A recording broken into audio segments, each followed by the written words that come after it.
We never got Newcastle or Chelsea player off you, so we'll have to get one off Valerie Sandiford from Mitcham. Valerie, you're live from Stamford Bridge. Hi, Neil. Are you going to give us a Newcastle? Hi, Gary. Hi, Brian. Hi, Valerie. First of all, I wonder if I could just have a quick word with Gary. Yeah, go on. He used to drink with my dad in Mitcham. I'm going back to the early 80s.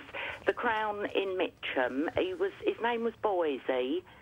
And he had a heart attack. I spoke to Colin Pates about this recently, and I'm so glad you're in the studio.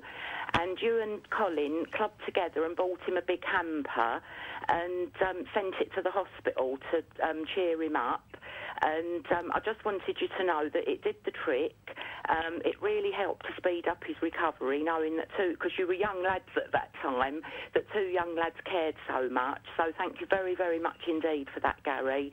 So I feel happier now I've been able to thank both of you. No, that's okay, Valerie. And I do remember Boise, yeah. I do remember him. Thank you. No, that's okay. Hang on, Val, hang on. Did you really buy it, or did it fall off the back of a lorry? No, it was from Harrods. Yeah, it was. That's what I meant. Yeah. That's what I meant. Yeah, me and Patesy, we clubbed together. He was a character, and we used to drink because we were just local lads really from Mitcham, and we used to go down the Crown and have just a few orange juices, you know. With Boise, yeah. But he's a nice guy. Nice guy. Thank you very much for that, Gary.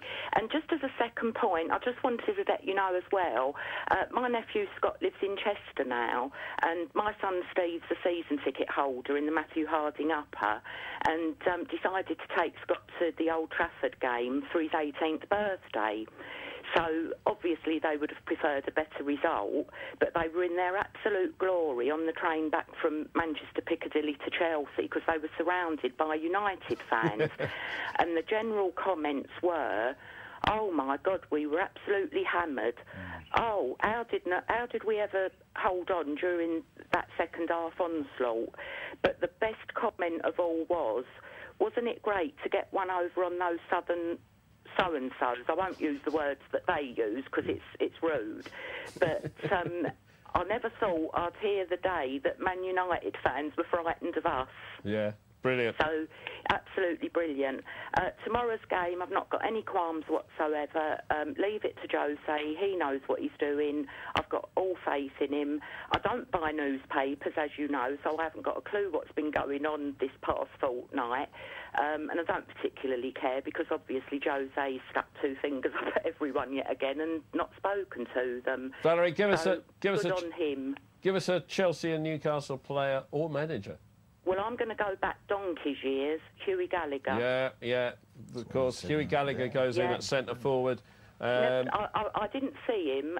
It's my 50th birthday on Monday. My son's taking me to the match tomorrow as a surprise. I only found out an hour ago that I'm going, so that's a nice surprise. So I didn't have the pleasure of watching Hughie Gallagher play, but I know quite a bit about him, and I think he was one of the original playboys of football, and it was a terrible, sad death that he had, but he was a terrific servant, not just to us, but also to Newcastle. Yeah, and I think for a little 5'5" player, he was brilliant. Yeah, and of course we signed him in 1930, and the second game he came to us was away to Newcastle. No, that's right. And that's still their record crowd. They turned out to see him that day. About 68,000, I think it was. I think it was more than that. But was it? But it was. I don't think he was the original Playboy. I think you can. George Hillsden at the beginning of the century, who got our first century of goals. I think he got a century of a number of other things as well at the time, Valerie. And I think it's just been a tradition of Chelsea.